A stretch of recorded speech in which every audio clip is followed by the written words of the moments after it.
Strangers, Book 3, by Brenda Jackson. Performed by Butler. A bowl of vegetables with someone you love is better than steak with someone you hate. Proverbs 15:17. 1. Dalton Granger glanced around, noting the hundreds of people assembled in the rose garden of the Granger estate. What had happened to the small wedding Shayna Bradford had originally planned? Granted, the pregnancy wasn't obvious, but he thought that the huge wedding, along with the white gown, was a bit much. But then, even he would be the first to admit that Wonder Woman looked jaw-droppingly stunning. Wonder Woman was the nickname he had given Shayna, and she'd proven more than worthy of the name after performing more than one impossible feat. The main one of which was capturing his oldest brother Jace's heart. Dalton had honestly thought Jace would avoid marriage like the plague, especially after his first failed marriage to the woman Dalton still thought of as Evil Eve. Stay focused. Easier said than done, Dalton thought, shifting his gaze from the bride to her maid of honor, her sister, Jules Bradford. She was the one woman on this earth he despised with a passion. Unfortunately, his major problem was that he desired her with that same degree of passion. Yes, he would own up to it, although he wished things were otherwise. There were times when he'd even concluded that his attraction to Jules was too obsessive to be considered normal. However, he could deal with it, as long as she stayed in her space, because he certainly intended to stay in his. Today would be an exception, since her sister was marrying his brother. He'd been warned by Jace to be on his best behavior, which was an effing challenge, and nothing could have prepared him for last night's rehearsal dinner. It wasn't his behavior, but his attraction to Jules that had tested his level of control.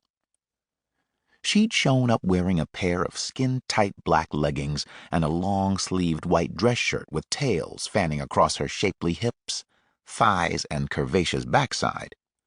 And she'd worn a tie of all things. Was that a new trend or something? Mixing masculine with feminine?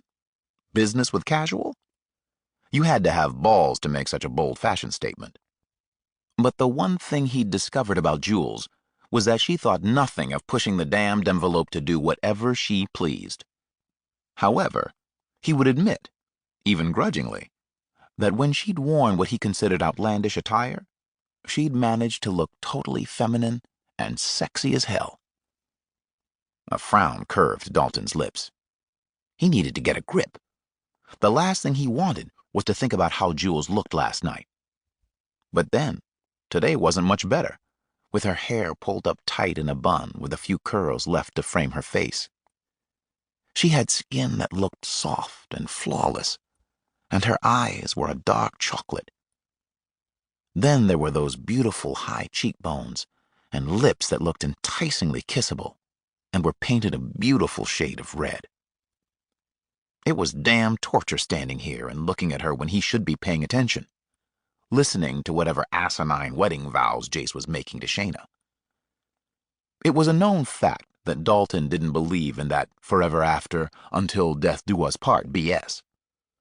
Being cynical was a character flaw of his, one he embraced wholeheartedly. He prided himself on never doing anything he'd regret later. But there had been that one time he'd been stupid enough to let his guard down, and it had been with Jules. Damn, he needed a drink. Thinking he needed one was better than thinking he needed to go over to her, unwind her hair, and run his fingers through it, before kissing that lipstick right off her lips. Hell, since he was thinking of being so effing bold, he might as well strip her naked, too. He could imagine the wedding guests' reactions to that, and the last thing his family needed was another Granger scandal. He couldn't help but recall the first time he'd seen Jules. He'd been feeling so fucking horny, and had gone to this nightclub to make a hit. He hadn't been impressed with the prospects until she'd walked through the door. At the time, he'd had no idea she was Shayna's sister, and to be quite honest, it would not have mattered had he known. All he cared about was that she'd looked hot.